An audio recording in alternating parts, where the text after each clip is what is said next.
Okay, so start करते हैं. So we are already discussed in previous class, right? Different types of things that is related to forensic investigations. Like हमने challenges discuss किए थे, कौन-कौन से हो सकते हैं if you are working as a forensic investigator. So what type of challenges you are need to face and different types of हमने forensic digital evidence के बारे में कल पढ़ा था. forensic टेक्निक्स देखी थी, इसमें हमारे पास 3 तरह की इन्वेस्टिगेशन टेक्निक्स आई थी. Civil investigation and criminal investigation and administrative investigation. फिर उसके बाद हमारे पास डिफरेंट टाइप्स ऑफ और भी हमने डिजिटल एविडेंस के बारे में डिस्कस किया था, कौन कौन सा हो सकता है, ऐसे कौन से पोटेंशियल पॉइंट्स हैं जहां से हमें डिजिटल एविडेंस मिलता है, वो चीज़ हम डिस्कस करेंगे. Now today we are going to discuss about rules of evidence. तो आज हम रूल्स देखेंगे कि अगर आपके पास कोई भी एविडेंस है तो उसको कलेक्ट करने के क्या क्या रूल्स हो सकते हैं एंड उनको आप किस तरीके से कोर्ट में सबमिट कर सकते हो, उनके रूल्स क्या हैं. तो evidence that is to be presented in the court must confirm adopt with the established rule of evidence. जब भी आप कोई भी एविडेंस रिप्रेजेंट करते हो या प्रेजेंट करते हो कोर्ट के अंदर, तो हमारे पास पहला रूल आता है जिसमें आपका जो एविडेंस है वो उसके रूल्स के अकॉर्डिंग ही क्या किया गया हो, आपको कलेक्ट किया गया हो और वहाँ पे आपने क्या किया हो गया हो, सबमिट किया हो. फिर इन्वेस्टिगेशन प्रोसेस आपको बताती है, it is very important. Investigator के लिए बहुत इंपॉर्टेंट है कि वो रूल्स को ध्यान में रखते हुए ही एविडेंस को क्या करें, कलेक्ट करें और उनको वहाँ पे सबमिट करें. हम बात कर लेते हैं कि रूल्स हैं क्या, है ना, कि ये रूल्स आपको बताते क्या हैं, कि कौन कौन से रूल्स ऐसे हैं जिनको आपको ध्यान में रखना है. तो रूल्स की अगर हम बात करें, तो रूल्स ऑफ एविडेंस की अगर हम बात करते हैं, तो इसमें क्या आता है कि आपका जो एविडेंस है वो आपने गवर्न कहाँ से किया है, यानी फाइंड आउट कहाँ से किया है, वेदर कब किया था, मतलब वेदर कैसे किया था. दूसरा, व्हेन कब किया था, हाउ कैसे किया था, एंड फॉर व्हाट पर्पस, किस लिए किया है, एंड प्रूफ क्या है इसका केस के साथ. एंड प्लेस आपका कहाँ पे प्लेस कर रहा है, ये किस तरीके से फैक्ट में कंसिडरेशन हो सकता है इसका. यानी जो आपका एविडेंस है, जो भी आपने कलेक्ट किया है, वो एविडेंस आपका किस तरीके से उस केस के साथ रिलेट करता है, प्लस कहाँ से किया था, कब किया था और कैसे किया था. ये सारी चीजें आपको क्या करनी होती है, रूल्स के अंदर आती हैं आपके. नेक्स्ट होता है कि अगर आपके पास the trial of the fact में be chaser of the jury, जो आप अपना एविडेंस है जो भी आपने निकाला है उसको आप जजेस को पेश करते हो उनके सामने, ठीक है, अपने फैक्ट को बताते हो. ये डिपेंड करता है depending on the purpose of the trial की and choice of the parties, कि वो किस तरीके का वहाँ पे ट्रायल लेके उनको क्या करते हैं, चेक करने का ट्राई करेंगे. सो उसके रिजल्ट के ऊपर डिपेंड करेगा कि आपने वहाँ पे इन सब फैक्ट को वहाँ पे शो किया. अब उनके ऊपर डिपेंड करेगा कि वो उसको ऑथेंटिक मानते हैं कि नहीं मानते. प्लस अगर आपको ऑथेंटिक है तो आपका वो एक्सेप्टेबल होगा. तो ये कुछ रूल्स के वो हैं. प्लस अगर हम बात करें बेस्ट एविडेंस रूल्स कलेक्ट करने की प्रोसीजर, तो best evidence rules establish to prevent any alteration of digital evidence either intentionally or unintentionally. ये आपको बताता है कि बेस्ट रूल कहता है कि आपको एक ऐसी रूल सेट एस्टैब्लिश करना है जिसमें आप प्रिवेंट कर सको ऑल्ट्रेशन प्रोसेस, ऑल्ट्रेशन यानी कि मॉडिफिकेशन प्रोसेस को डिजिटल एविडेंस में से, चाहे वो आपके इंटेंशनली कोई करना चाह रहा हो, चाहे वो अनइंटेंशनली चेकिंग करते टाइम हो गई हो. तो आपको कुछ ऐसे रूल सेट वहां पे डिजाइन करने हैं जिनके बेसिस पे आप क्या कर सकते हो, एक ऐसी प्रिवेंशन सिस्टम एस्टैब्लिश करो जिसके बेसिस पे आप उन्हें प्रोटेक्ट करो. ठीक है. It state that the court of only allow the original evidence of a document. होता क्या है कि कोर्ट जो है वो केवल अलाउ करता है कि ओरिजिनल डॉक्यूमेंट को ही आप वहां पे सबमिट कर सकते हो.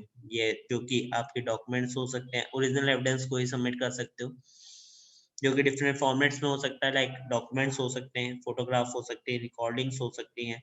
At a trial rather than a copy, या तो आप उसको ओरिजिनल करो या तो उसकी कॉपी करो. बट कॉपी केवल या डुप्लीकेट तभी एक्सेप्टेबल होता है, उसके कुछ कंडीशंस हैं एविडेंस को सिलेक्ट करने की, जैसे एक्सेप्ट करने की. सबसे पहली कंडीशन आती है कि हो सकता है ओरिजिनल एविडेंस जो है वो आपका डिस्ट्रॉय हो गया हो, या आपका ड्यू टू फ्लड में, यानी कि बाढ़ आ गई हो या फिर आग लग गई हो, उसकी वजह से डिस्ट्रॉय हो गया. तो उस केस में ओरिजिनल एविडेंस की जगह पे कॉपी एविडेंस को एक्सेप्ट किया जाता है. दूसरा होता है कि हो सकता है आपका जो एविडेंस है वो नॉर्मल कोर्स ऑफ बिजनेस, यानी कि नॉर्मल कोर्स ऑफ बिजनेस बोलते हैं जिस टाइम पे केस चल रहा है उस टाइम पे चलते चलते काफी टाइम लग रहा है और उस बीच में कहीं पर क्या हो गया, डिस्ट्रॉय हो गया. तो उस केस में आपका डुप्लीकेट ले लिया जाता है. एंड थर्ड होता है कि आपके जो थर्ड पार्टीज हैं उनके पोजीशन में है वो ओरिजिनल एविडेंस, तो अगर वो थर्ड पार्टी के पास से कहीं खो गया या फिर थर्ड पार्टी ने नहीं दिया, तो उस केस में आपका जो डुप्लीकेट एविडेंस है उसको हम क्या करते हैं, एक्सेप्ट कर लेते हैं कोर्ट। तो ये कुछ रूल्स हैं कि आपको थर्ड आपका जो कॉपी एविडेंस है वो कब सिलेक्ट किया जाएगा, जब अगर आपके साथ ऐसा कोई भी केस बनता है, अदरवाइज आपका ओरिजिनल एविडेंस ही रिक्वायर्ड होता है। नेक्स्ट एविडेंस अगर हम बात करते हैं तो एविडेंस अभी तक हमने जो बात करी थी ये एविडेंस था आपका पूरे नॉर्मल प्रोसीजर से। अब अगर आपके सिविल एंड क्रिमिनल केसेस होते हैं तो उस केस में एविडेंस क्या रोल आपका निभाता है। तो in legal term evidence covered a burden of proof admissibility या फिर relevance height and weight and sufficient of what should be emitted into the record of a legal proceeding.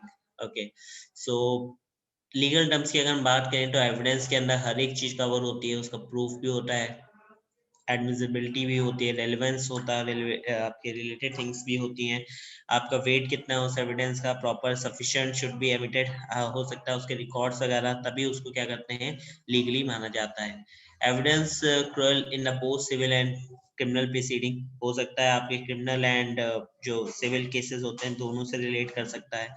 में include जिसमें कुछ चीजें आती हैं जैसे कि आपका ब्लड हो गया, हेयर सैंपल हो गया, वीडियोस हो गई या फिर सर्विलेंस रिकॉर्डिंग्स हो गई, विटनेस टेस्टिमनी हो गई। तो ये सारी चीजें क्या है आपके एविडेंस के अंदर काउंट होती हैं कि आपके ब्लड सैंपल हो सकते हैं, हेयर सैंपल्स हो सकते हैं, वीडियो सर्विलेंस रिकॉर्डिंग्स हो सकती हैं या फिर आपको किसी की विटनेस की पेशी करानी है। फिर there are 4 general types of evidence, हमारे पास कुछ टाइप्स के एविडेंस आते हैं जैसे कि रियल एविडेंस जो कि टेंजिबल थिंग्स हो सकती हैं such like a weapon, right, या फिर आपके डिमॉन्स्ट्रेटिव हो सकती हैं, एक मॉडल बेस हो सकता है कि इस तरीके का उसने टाइम पीरियड पे वहां पे यूज किया था, डॉक्यूमेंट्री हो सकती है जिसमें हो सकता है आपको वीडियो शूट्स वगैरह दिखाओ या लेटर्स दिखाओ या ब्लॉग स्पॉट्स कुछ दिखाओ, या फिर टेस्टिमोनियल हो सकता है, विटनेस की टेस्टिमनी हो सकती है यानी विक्टिम की पेशी। तो ये सारे क्या हैं, ये सब आपके केस में एविडेंस का रोल निभाते हैं, ठीक है। अब इसी केस में एक फेडरल रूल आता है एविडेंस का।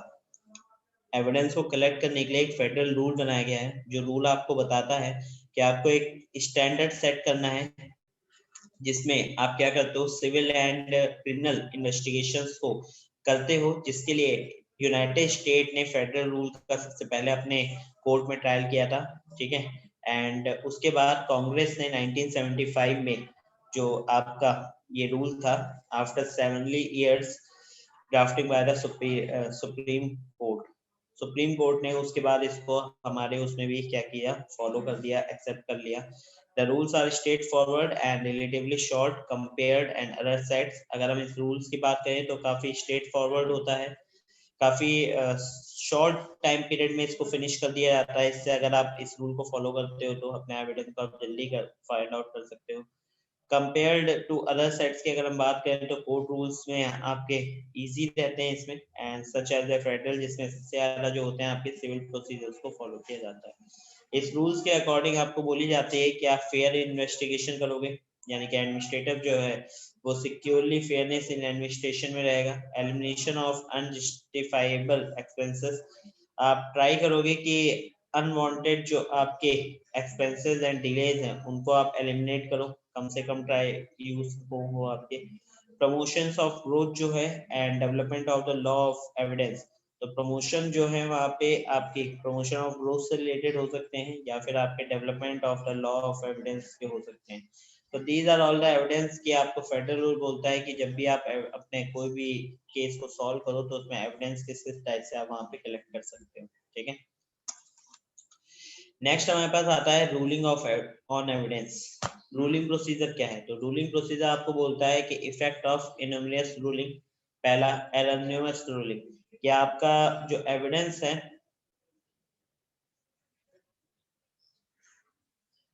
कि आपका एविडेंस जो है वो जब आप सबमिट करोगे तो किसी भी तरीके से एरर इफेक्टेड नहीं होना चाहिए, कंप्लीट होना चाहिए, साफ क्लियर होना चाहिए।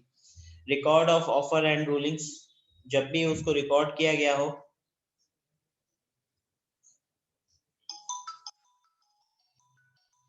तो उस केस में वहां पे जितने भी रिकॉर्ड्स बनते हैं यानी कि आपके जो पॉइंट्स लिए जाते हैं उनको आपको सेट करना है। एक मिनट रुकना। में आपके ब्रेकडाउन्स कम हो जाएंगे और इन्वेस्टिगेशन को आप जल्दी से जल्दी खत्म कर पाओगे। प्रोवाइड करते हैं security from cyber crimes such as intellectual property theft. अच्छा, इसमें हम सिक्योरिटीज भी प्रोवाइड करते हैं फॉरेंसिक रेडीनेस प्रोसेस के अंदर साइबर क्राइम में, जो कि साइबर क्राइम रिलेटेड कुछ हो सकते हैं, जैसे कि आपकी इंटेलेक्चुअल प्रॉपर्टी थेफ्ट, फ्रॉड हो सकता है या एक्सटॉर्शन रिलेटेड हो सकती हैं। तो अगर इस टाइप का कोई भी साइबर क्राइम हुआ है तो उसमें सिक्योरिटी प्रोवाइड करना, that is also the process of forensic readiness. Offers structured storage of evidence that reduce expenses and time of an investigation। हम एक structured storage procedure यूज करते हैं जिसके बेसिस पे हम रिड्यूस कर सकते हैं कुछ एक्सपेंसेस को एंड टाइम को, ताकि इन्वेस्टिगेशन को जल्दी कंप्लीट किया जा सके। यहाँ पे आपके लॉ इन्फोर्समेंट इंटरफेस इंप्रूव हो जाता है। तो आप लॉ इन्फोर्समेंट इंटरफेस जब इंप्रूव होता है तो आप केस को जल्दी सॉल्व कर पाते हो। प्लस इजी आइडेंटिफाई कर सकते हैं, आइडेंटिफिकेशन प्रोसेस इजी हो जाती है एविडेंस को क्या करने में, रिलेट करने में किसी भी पोटेंशियल क्राइम से। तो अगर आपका एविडेंस जो है वो वहां पे हुआ है कोई भी क्राइम, तो उसको रिलेट आप इजीली कर पाते हो। प्रॉपर यूज कर सकते हो आप एविडेंस का, जिससे आपको पॉजिटिव आउटकम्स मिलते हैं एंड उसके ऊपर आप कोई भी लीगल चार्ज लगा सकते हो उसके बेसिस पर। हेल्प कर सकते हो ऑर्गेनाइजेशंस की यूज करने में, यूज द डिजिटल, अच्छा हेल्प कर सकते हो आप ऑर्गेनाइजेशंस की किस लिए, डिजिटल एविडेंस को यूज करके अपने को खुद को प्रोटेक्ट करने में। तो वो चीजें भी आती हैं इसके अंदर। एक और बेनिफिट है इसका कि आप अटैकर्स को ब्लॉक कर पाते हो। किस लिए ब्लॉक, क्या है, कहाँ से ब्लॉक कर पाते हो, ताकि वो अपने ट्रैक्स को, जो उन्होंने ट्रैक्स किए हैं उनको क्लियर ना कर सकें या कवर ना कर सकें। कई बार क्या होता है कि अटैकर ने अटैक किया उसके बाद वो चाहता है अपने रॉड्स, अपने लॉक्स को क्लियर करना, बट हम उसको वहीं पे ब्लॉक कर देते हैं, तो उसकी वजह से वो अपने लॉक्स को कवर भी नहीं कर पाता और क्लियर भी नहीं कर पाता है। तो ये आपको फॉरेंसिक रेडिनेस से मिलता है। Limits of cost of regulatory या फिर और legal requirement for disclose of data. यहाँ पे क्या है कि आपको नॉर्मल जो भी कॉस्ट होती है, लिमिट्स ऑफ कॉस्ट, आपको लीगल टर्म्स की रिक्वायरमेंट्स एंड डिस्क्लोज, आप कम से कम कॉस्ट में लीगल टर्म्स रिक्वायरमेंट्स का यूज करके डेटा को डिस्क्लोज कर सकते हैं वहां पे। Avoid similar attack in future, आप अवॉइड कर सकते हो यानी प्रोटेक्ट कर सकते हो इस टाइप का अटैक जो अभी हुआ है ये ऑर्गेनाइजेशन के ऊपर दोबारा ना हो। इसके लिए आप सिक्योरिटी मेजर्स वहां पे लगा सकते हो, काउंटर मेजर्स लगा सकते हो। तो ये सारे क्या है फॉरेंसिक रेडीनेस के बेनिफिट्स होते हैं। अब इन्हीं बेनिफिट्स के बाद आपके पास आता है प्लानिंग, कि अगर आपको फॉरेंसिक रेडीनेस करनी है तो उसके लिए आपको कुछ प्लानिंग करनी पड़ेगी। प्लानिंग क्या है? Forensic readiness planning refer to a set of process required to achieve the maintain forensic readiness. क्या क्या है? जैसे कि आपका सबसे पहला आपको बोलता है potential evidence required for an incident. Incident place से आपको एक पोटेंशियल एविडेंस क्या करना है, कलेक्ट करना है। दूसरा आपको बोलता है determine the source of the evidence, plus आपको उसके बाद वहां से जो भी एविडेंस आपको मिला है उसका सोर्स पॉइंट फाइंड आउट करो, पता लगाओ। Define a policy for pathway to legally extract electronic evidence with minimal breaks. कम से कम रुकावटों के साथ लीगली प्रोसीजर का यूज करते हुए इलेक्ट्रॉनिक एविडेंस के में से पाथ को एंड पॉलिसीज को फॉलो करते हुए उसका पाथ पता करना। This is the part of forensic readiness planning. Policies को अगर हम बात करें, policy for securing, handling and storing the collected evidence, कि कौन कौन से ऐसे पॉलिसीज हैं जिनके बेसिस पे आप सिक्योरली या हैंडल कर सकते हो या स्टोर कर सकते हो अपने जो भी आपने कलेक्ट कर रखा है एविडेंस उसको, यानी एविडेंस को सिक्योरली तरीके से कलेक्ट क्या कहते हैं, हैंडल करना और स्टोर करना। इसके लिए कुछ पॉलिसीज आपको बताई जाती हैं, इसमें प्लानिंग के अंदर आपको सेट करनी पड़ती है। Identify if the incidents required full and formal investigation, plus आपको ये भी आइडेंटिफाई करना होता है कि ऐसा तो नहीं कि आपकी जो इन्वेस्टिगेशन प्लेस हो उसे किसी तरीके की आपकी फुल या फिर फॉर्मल जो कंप्लीट इन्वेस्टिगेशन होती है उसकी नीड पड़ रही हो, क्योंकि आपने पार्शियल करी है और पार्शियल करने के बाद आपको वहां से डेटा नहीं मिल रहा है तो आपको फुल करनी पड़ेगी। ठीक है, फिर जो आपके पास ट्रेन स्टाफ है, ठीक है, स्टाफ को आप ट्रेन करते हो ताकि वो हैंडल कर सके एंड प्रिजर्व कर सके एविडेंस को, हैंडल क्या कर सके, इंसिडेंट प्लेस को, और प्रिजर्व कर सके जो भी वहां से एविडेंस मिल रहा है उसको। एक स्पेशल प्रोसेस यहाँ पे यूज करी जाती है, create a special process for documenting the procedure. एक प्रॉपर हम स्पेशल प्रोसेस यूज करते हैं ताकि हम अपने डॉक्यूमेंट्स को क्या कर सके, नॉर्मल प्रोसेस में इजीली ला सके। Establish a legal advisory board to guide the investigation process. हम यहाँ पे एक लीगल एडवाइजरी बोर्ड का यूज करते हैं जो कि हमें गाइड करता है कि इन्वेस्टिगेशन प्रोसेस किस तरीके से हमें करनी है। तो these are all the planning of forensic readiness process। क्या forensic readiness अगर मैकेनिज्म यूज करते हो तो उस केस में आपको क्या करना पड़ेगा, कुछ गाइडेंस प्लानिंग आपको सबसे पहले करनी पड़ेगी, कैसे कैसे करना है, राइट। सो ये पार्ट था आपका कि हमने यहाँ पे कवर किया कि आपके मेथड्स के अंदर ये टेक्निक्स का पार्ट है, मेथड एंड टेक्निक के अंदर कि आप किस तरीके से कौन सी टेक्निक यूज करके अपनी इन्वेस्टिगेशन को इजिली कर सकते हो। ठीक है, समझ में आया?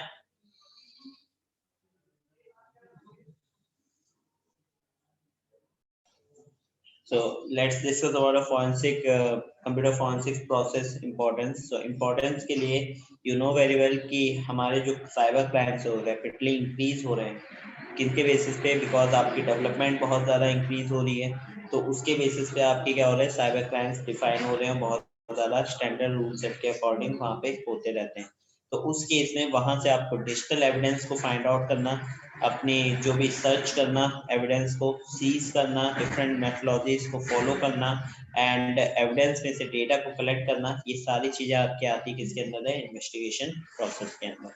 तो इन्वेस्टिगेशन प्रोसेस की नीड हमें क्यों है कि जितने बढ़ते हुए आपके क्राइम्स हो रहे हैं because of technology increase, and जैसे जैसे टेक्नोलॉजी इंक्रीज हो रही है क्राइम भी आपके इंक्रीज हो रहे हैं, तो उसके अंदर से आप उसको कैसे बचा सकते हो, प्लस वहां से कैसे डेटा कलेक्ट कर सकते हो, एक्सट्रैक्ट कर सकते हो, प्रोसीजर्स यूज कर सकते हो, अपने एविडेंस को सीज कर सकते हो, डिजिटल एविडेंस में से डेटा कलेक्ट कर सकते हो, फाइंड आउट कर सकते हो, non volatile volatile data find out कर सकते हो। सो ये सारी इंफॉर्मेशन निकालना, this is a process of computer forensics.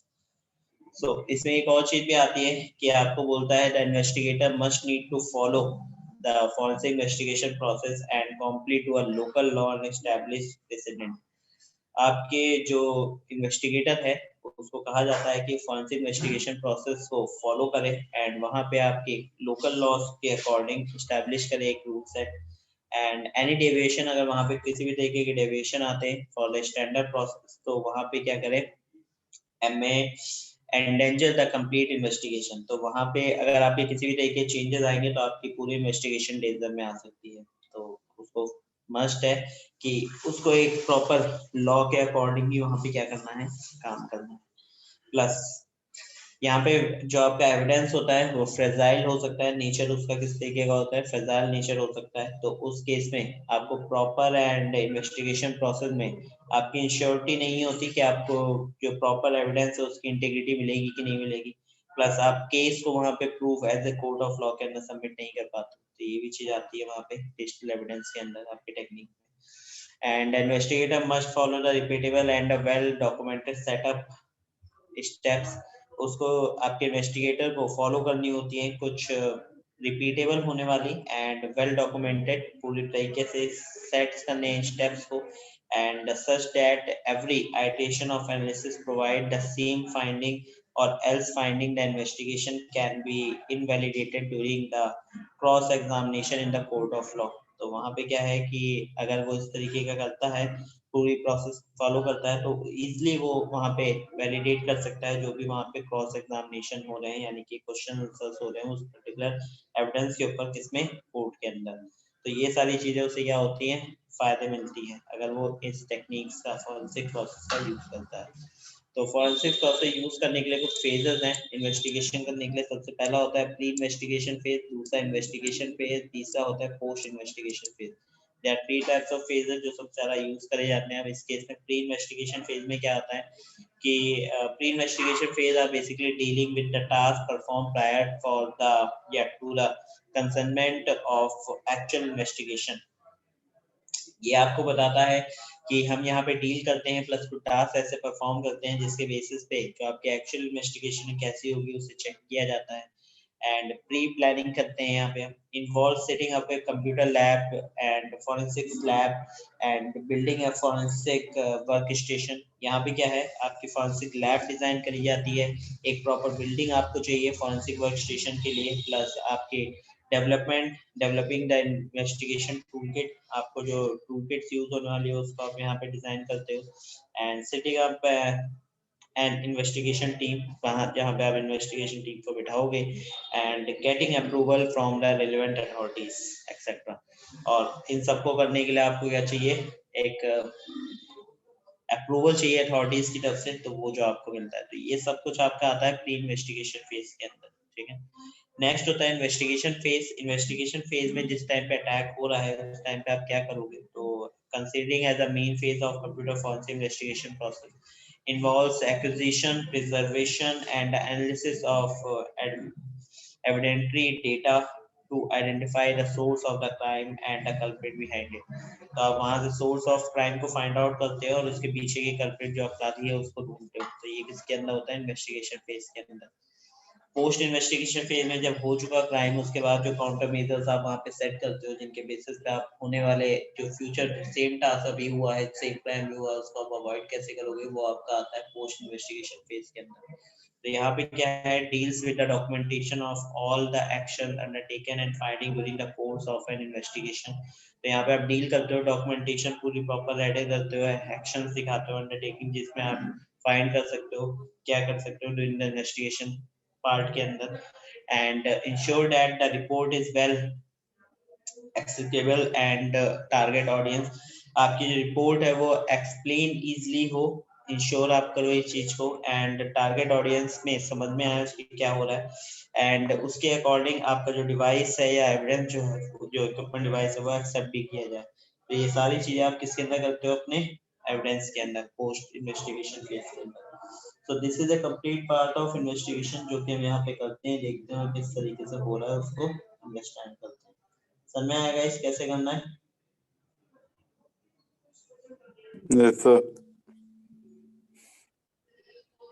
अब इस केस में आपको लैब सेट करनी पड़ेगी, तो लैब सेट कर लेते हैं। तो लैब सेट के लिए एक फॉरेंसिक इन्वेस्टिगेटर CFL जिसे हम बोलते हैं, forensic computer forensics lab is a location designed with the conducting computer based investigation regard with the collected evidence। तो आपको एक प्रॉपर एक स्पेस चाहिए सबसे पहला, तो क्या क्या आप उस लैब को सेटअप कर सको। तो इसके लिए क्या है, एक लैब हाउस, इंस्ट्रूमेंट्स आपको चाहिए, सॉफ्टवेयर एंड हार्डवेयर टूल चाहिए, suspect media and forensic workstation चाहिए, required conduct and investigation field चाहिए। तो ये सारी चीजें आपको रिक्वायरमेंट होती है आपकी लैब सेटअप के लिए चाहिए।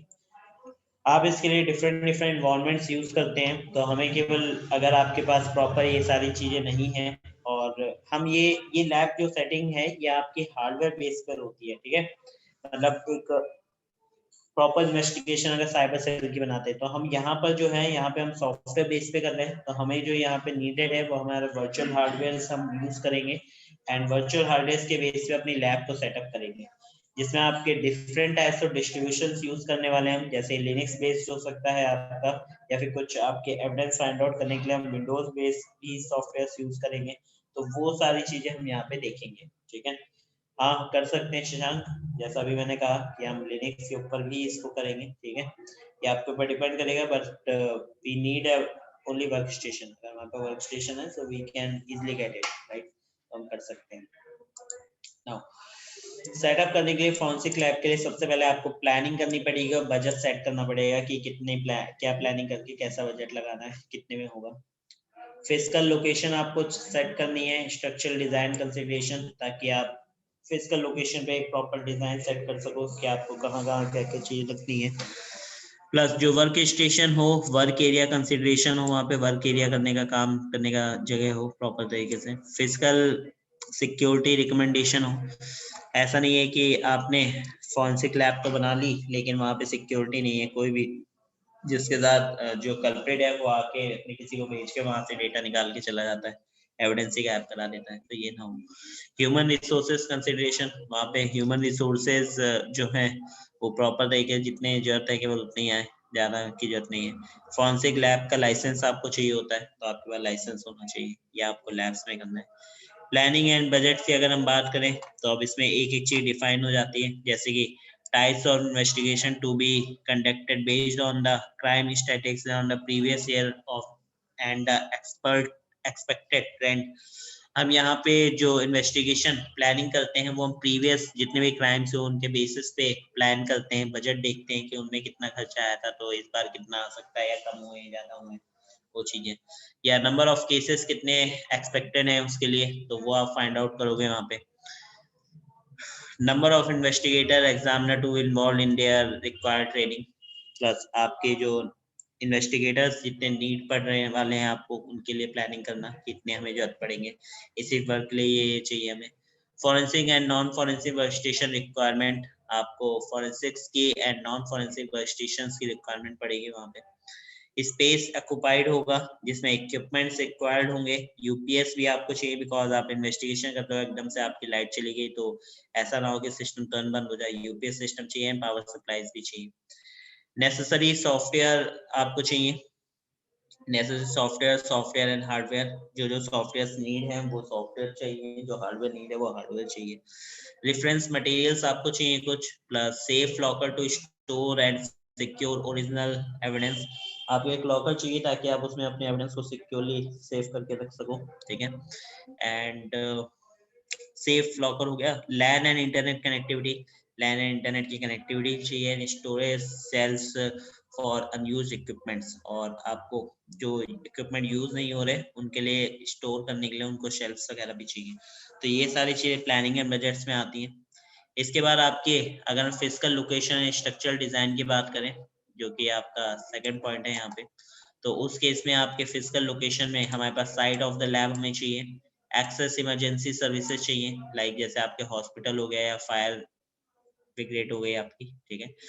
Physical limit of the lab चाहिए हमें, फिजिकल एक्सेसिबिलिटी होनी चाहिए लैब के अंदर काम करने की। डिजाइन ऑफ पार्किंग फैसिलिटी, अब ऐसा नहीं है एविडेंस पार्क कर दो 1 किलोमीटर दूर कार ही पार्क होती है और आप एविडेंस हाथ से उठा के लेके आ रहे हो बीच में गायब हो गया, तो वो चीजें नहीं होनी चाहिए। कम्युनिकेशन नीडेड होनी चाहिए, इसके लिए कम्युनिकेशन में क्या dedicated internet and communication lines होनी चाहिए, यानी कि शेयर्ड यूज होनी है, कोई डेटा सेंड कर रहा हो वो बीच में गायब हो गया। मल्टीपल बैकअप्स और communication line in case of emergency, अगर आपके पास कभी भी कोई एक लाइन बंद हो जाती है इन केस, तो आपके मल्टीपल बैकअप्स होने चाहिए। डेडिकेटेड नेटवर्क के ऊपर आपका सारा डेटा होना चाहिए। इन्वायरमेंट नीड्स की अगर हम बात करें तो इन्वायरमेंट नीड्स में आपको प्रॉपर एप्रोप्रिएट रूम साइज, आपको एक पूरा रूम साइज चाहिए होता है इन्वायरमेंट काम करने के लिए अच्छा खासा, जो आपको रूम जितना जरूरत है। Good ventilation and air conditioning, उसमें एक अच्छी ventilation and air conditioning procedures होने चाहिए ताकि एयर क्रॉसिंग इजीली होती रहे। इलेक्ट्रिसिटी नीड्स की बात करें तो गुड इलेक्ट्रिसिटी सप्लाई होनी चाहिए, plus must time emergency power and light systems होने चाहिए, वहां पे लाइट चली जाए तो आप हैंडल कर सको। फिर वर्क एरिया कंसिडरेशन की बात करें तो वर्क एरिया कंप्यूटर लैब्स हमारे पास होनी चाहिए, plus ambience of the computer labs, forensics labs, क्या क्या चाहिए जैसे कि investigator spend long hours in forensic lab, आराम से काम कर सके वहां पे। Plus so importance keep the lab environment comfortable, ताकि उसके लिए सबसे ज्यादा इम्पोर्टेंट क्या है कि लैब एनवायरनमेंट कंफर्टेबल होना चाहिए, काम करने लायक होना चाहिए। Weight of the ceilings walls and flooring and no contribute to the ambience of the lab forensic labs, ये चीजें होनी चाहिए। लाइटनिंग होनी चाहिए, room temperature, communications from the important factors considering the ambience of the computer forensics lab, तो ये सारी चीजें आपको मिलनी चाहिए, किसके अंदर मिलती है हमें, वर्क स्टेशन के साथ, ठीक है। Forensic lab according two types and cases processing handling the labs, उसमें मिल सकता है आपको। तो कुछ टर्म्स एंड वो हैं जिनको आप यूज करते हो किस लिए, अपने लैब्स को सेटअप करने के लिए। इसके बाद हमारे पास आता है आपके computer forensic as a part of incident response plan. Incident response plan होता है कि अगर वहां पे like finding and analysing the evidence to determine the culprit behind the incident file legally, तो इंसिडेंट रिस्पांस प्लान आपको बताता है कि बेसिकली जो भी सिक्योरिटी ब्रीच हुई है सिस्टम या नेटवर्क के अंदर, वो कहाँ से हुई है, कैसे हुई है और कब हुई है, तो ये इसको फाइंड आउट करना ये आपका इंसिडेंट रिस्पांस प्लान बताता है। तो incident response is a process of responding an incident that may have occurred due to the security breach in system and network. इसमें कुछ पॉइंट्स है, ऐसे मिनिमाइज करना डैमेज या रिड्यूस करना रिकवरी टाइम एंड कॉस्ट को, डैमेज को कम करना या रिड्यूस करना रिकवरी टाइम एंड कॉस्ट को। Incident response professional include identifying, जो जो भी आपके इंसिडेंट रिस्पांस प्रोफेशनल होते हैं वो क्या करते हैं, आइडेंटिफाई करते हैं हाउ द ब्रीच अकर, कैसे हुआ, how to locate the method of breach, उन्होंने कौन सा मेथड यूज किया इसको ब्रीच करने के लिए, and how to reduce the breach, और ब्रीच को आप कैसे कम कर सकते हो। फिर finding and analysing the evidence to determine the culprit, ताकि आप वहां पे पता लगा सको लीगली तरीके से कि इसके पीछे कौन है। And organisations include incident response plan so that help to track, prosecute culprit who is responsible behind that incident. तो ऑर्गेनाइजेशंस क्या करती हैं, इंसिडेंट रिस्पांस प्लान यूज करती हैं जिसके बेसिस पे कल्प्रिट को पकड़ पाती हैं जो भी इस पर्टिकुलर इंसिडेंट्स के पीछे रिस्पांसिबल है। तो ये कुछ आपके इंसिडेंट रिस्पांस प्लान होता है जो आपके ऑर्गेनाइजेशंस फॉलो करती हैं और इसमें बनाती हैं। नेक्स्ट होता है नीड ऑफ फॉरेंसिक इन्वेस्टिगेटर। अगर हम फॉरेंसिक इन्वेस्टिगेटर नीड की बात करें तो कहाँ पे, जैसे कि फॉरेंसिक इन्वेस्टिगेटर की हमें साइबर क्राइम इन्वेस्टिगेशन में नीड होती है, साउंड एविडेंस हैंडलिंग में नीड होती है, या incidents handling and response team में हमें नीड होती है, जो कि आपकी अभी हमने देखी थी इंसिडेंट रिस्पांस प्लान में भी। तो ये कुछ पॉइंट्स हैं जिनको आप यहाँ से रीड आउट कर सकते हो, तो आपको समझ में आ जाएगा किस तरीके से करना है। अगर हम रूल्स एंड रिस्पॉन्सिबिलिटीज की बात करें फॉरेंसिक इन्वेस्टिगेटर की, तो वही चीजें हैं जो अभी तक हम पढ़ते आ रहे हैं कि उसे डिटरमाइन करना है डैमेज ड्यूरिंग द क्राइम, जो भी डैमेज हुए हैं क्राइम सीन पर उसे डिटरमाइन करो, पता लगाओ, रिकवर करो डेटा, इन्वेस्टिगेटिव वैल्यूज की चेक करो जो कि कंप्यूटर के अंदर होगी। फिर gathers evidence in the forensically sound manner, आप जो एविडेंस गैदर करोगे फॉरेंसिकली साउंड मैनर में करोगे। Ensure that evidence is not damage in any way, ensurity रखो कि आपका जो एविडेंस है वो किसी तरीके से डैमेज ना हो जाए। Create an image of the original evidence, आपको ओरिजिनल एविडेंस की इमेजेस क्रिएट करनी है without tampering with it to maintain the original evidence integrity. अच्छा ये चीजें याद रखना, हम यही चीजें करने वाले हैं वहाँ पे स्टेप्स, तो हमें पता रहेंगे कैसे कैसे करना है। Plus, it is required that forensic investigators submit evidence describing the procedure involved in its discovery. तो आपको पूरी वहाँ पे रिपोर्ट सबमिट करनी होती है उसकी डिटेलिंग में करके। Reconstruct the damaged disk or other storage devices to uncover hidden information from the computer. अगर कोई डिस्क या कोई सी ड्राइव जो है वो आपकी ब्रेक डाउन हो गई है तो आपको उसे रिकंस्ट्रक्ट करना होता है और उसके बेसिस पे आप वहाँ पे देखते हो कि हमें हिडन इन्फॉर्मेशन में क्या क्या मिल सकता है। ठीक है, analyse the evidence and find out the data, आपको एविडेंस को एनालाइज करना है, वहां से डेटा को फाइंड आउट करना है। Preparing the proper analysis report, आप प्रॉपर तरीके से एनालिसिस रिपोर्ट को प्रिपेयर करते हो वहां पे। Plus update the organization about various attack method and data recovery techniques and maintain the record of them regularly. आपको करना क्या है कि अपडेट करनी है ऑर्गेनाइजेशंस को, वेरियस अटैक्स वहाँ पे जो भी हो रहे हैं उनके मेथड्स देखने, डेटा रिकवरी टेक्निक्स यूज करनी है, मेंटेन करना है रिकॉर्ड्स की रेगुलरिटी को। ठीक है, address the issues in the court of law and try attempt to win the case being testifying witness in court।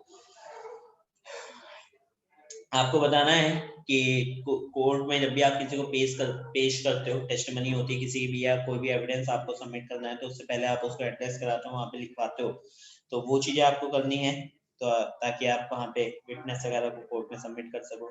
तो ये कुछ चीजें हैं जो कि आपके रूल्स एंड रिस्पॉन्सिबिलिटीज होती है फॉरेंसिक इन्वेस्टिगेटर की, जो हम फॉलो करते हैं।